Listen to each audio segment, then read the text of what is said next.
New coach Dusty May, he has Michigan trending for some high-level transfers. Johnell Davis, Vlad Goldin, and Danny Wolf. Also Roddy Gayle from Ohio State, so might get one of the guys from coming up from the southern state to come up north and join the Wolverines up there. Russ, let's go to you first. Do you think Michigan will land all three? I mean, are they going to get the lottery here where they get all three of these transfers? Maybe you think they get one or two. Is there anyone else you think that Michigan is looking at that they might land?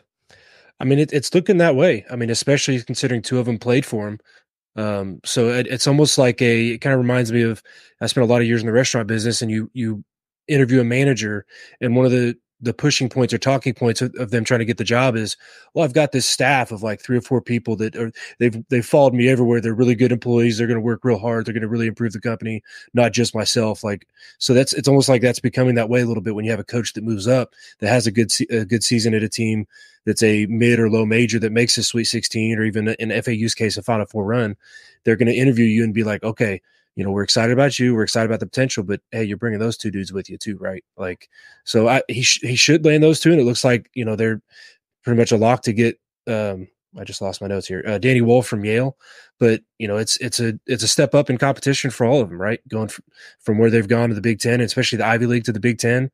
We'll see what happens, and he needs. It's a numbers game. When you come into a new program, you're going to lose commitments if they even had any, depending on what the coach left in the coffers.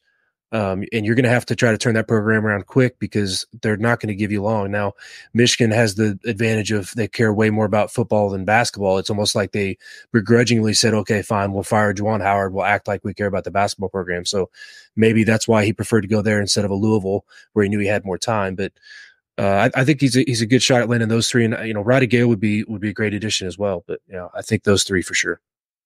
Wash your mouth out with soap, Russ. Don't say Roddy Gayle. Yeah. Hey, what are you going to do, Ryan? JR, what are you going to do if Roddy Gale's playing for the Maize and Blue? I'll be doing the same thing I'm doing with Tony Alford, the running back coach, going up there. I'm going to be like, just let's beat him and make him regret his decision. You are wearing a blue and gold sweatshirt there, JR. Yeah, this is my Pacers. I wore this on a podcast with Eric earlier and almost gave him a heart attack. So, I am.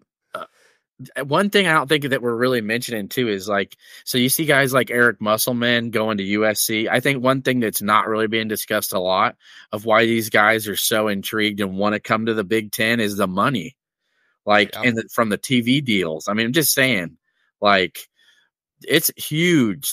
The way that these TV deals and networks, it's just crazy the amount of money and that they got coming in from this. And I think Dusty May knew, yes, the ACC is ESPN's darling, but it's really where the money's really with the Big Ten. It just is. Yeah. That helps NIL and everything else too. So these players, Vlad, Danny, Johnell, anybody else that comes, they should be making good NIL. I know there's rumors going around about Michigan's NIL right now. I don't know how much to believe about that, but you would think the basketball team should have a good stockpile after this last season to go out and get some guys. You're right. Money's a big talking point. So, yeah, and I believe they're going to get 2 of the 3. Illinois is actually after Danny Wolf. He's one of the 5 that big men I was talking about. I didn't really want to say it out loud, but but you brought him up, and I know Michigan's going hard after him. I would just be surprised, because if they get both of those guys, one of them starting and one of them saying, I'm cool not to be the guy, Illinois needs a 5. So to me, hey, we can give you pretty much the same money, but you're going to start, or you're going to compete against Vlad Goldin. What do you want to do? So I think 2 of the 3, and it wouldn't surprise me either if you add Rudy Gayle as well. So not to rub that in your nose at all, but it is what it is. It's JR. Who else? So is Thornton staying? Akpara is pretty much everybody else staying. Is Gayle the only? I saw Scotty Middleton, right? Yeah, Gayle and Scotty left. Please, Scotty, don't go up to Michigan. That would really break my heart, because I think Scotty's going to be a better player than Roddy. And I mean no disrespect to Roddy. I think that Scotty has a really bright future. But yeah, Bruce and everybody's going to stay, and I think that they're going after Bronny right now. We'll see what happens with that. And then, but I think he's probably more Duquesne than Ohio State, based off LeBron James's connections and that kind of stuff. So I actually think Michigan's going to kill it in the portal, and they're going to make Ohio State look bad, because Ohio State at the end of the day is going to only have so many options open, and Michigan has all these options open, and they're going to be able to get these guys from FAU. So I'm kind of with you, Ryan. I feel like it's between Vlad Goldin and Danny Wolf. I feel like there's no way Danny Wolf goes. Now, Danny Wolf is younger. I think Vlad only has 1 year of eligibility left, and I think Danny still has 2 after this year. So I think that there is a possibility there that they bring both in. But I mean, in today's day and age, after the season Danny Wolf had, I feel like he could go to a lot of different places, like in Illinois, and go there and start, you know, and like you said, make the similar amount of money. So I don't know. We'll see. We'll see what happens there. I feel like Vlad and Johnell are the most likely ones, but I've also seen predictions for Danny to go there too. But, so Russ, if Michigan does bring in, say, 2 of these 3 or these 3, and then they add a few other pieces like a Roddy Gayle, like some other pieces that are good, maybe not, star players out of the portal, but good pieces, do you think Michigan has a roster that will be able to put them in the top half of the Big Ten next year? Because that'd be pretty great improvement for Dusty May in my mind.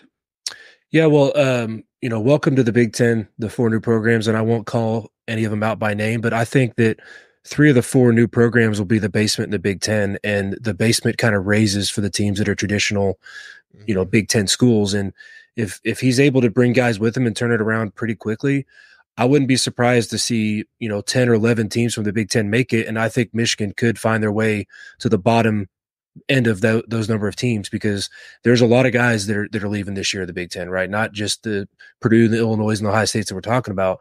I think there's the path there for Michigan to become relevant. And, Dusty May's come back to some of this, well, what if I have to sit on the bench, is he's a Final Four coach, very recent Final Four coach. And if you're going to make the Final Four, you've got to have starter level players coming off the bench. You just do. Like, you've got to have that talent. And like you said, Vlad's got 1 year of eligibility left, whereas Wolf's got 2. So is it something where, Vlad might be the guy they kind of try to run it through more this year, but then they transition to Wolf and then he's the star next year? So I think there's still a pitch there to be able to have both those guys. And if he can do that, and depending on what he does with the rest of the class, they definitely could be a tournament team this year. Oh, yeah. I think a tournament team, I think he's got the coaching chops to do that. And I know they are losing some quality players. Well, Terrace Reed is the one I liked the most out of that group. I think he had the most he's got the most highest ceiling. I think he's got, a really good free throw shooter. Plus he's got a big body and he's athletic around the rim. I mean, I like Terrace Reed. I think Terrence Williams, while he had decent stats, don't really love his game. Didn't never really liked how he carried himself, kind of nonchalant, kind of just loafed around. Shatter, I think, is a name that they're keeping. That's a big ad. Keep, a guy that's. I think he should have played more. I think I'm surprised Juwan Howard didn't play him more. I know a lot of Michigan fans were always curious as to why he didn't, but yeah. So I think Dusty May can get them to the tournament. I still think it's super early though for all these teams, especially. I think people know that Purdue's going to have a good young, nice core coming back. But don't sleep with Illinois on their portal additions. I think when it's all said and done and Illinois got their roster locked and loaded for next year, I know Brad's going to have to conform it together, but he did it this year. I think he's shown that he can do that. And I think he's learned a lot from 2 years ago about the temperament of certain players. And I think he's got it figured out now. So much of bringing these guys in from the portal is just bringing them in and creating good culture too, because that's one thing that Dan Hurley has been able to do and other coaches have been able to do is when you bring these guys in from the portal, if you're able to sustain a good culture, it's easier for a team like Purdue where you keep a lot of your guys. You bring in only one transfer last year, right? Correct. Yeah, we've only had 2 in the last 4 years. So yeah. So obviously that culture is going to stay, but Brad Underwood definitely has it cut out for him. But like you said, he did it this year, so why not believe in him that he can do it again? So we'll definitely see if Dusty May can live that life with the transfer portal. He did it with getting to the tournament 2 years, getting to the Final Four 1 year with about the same group of guys. This will be kind of his test, and we'll see where it goes from there.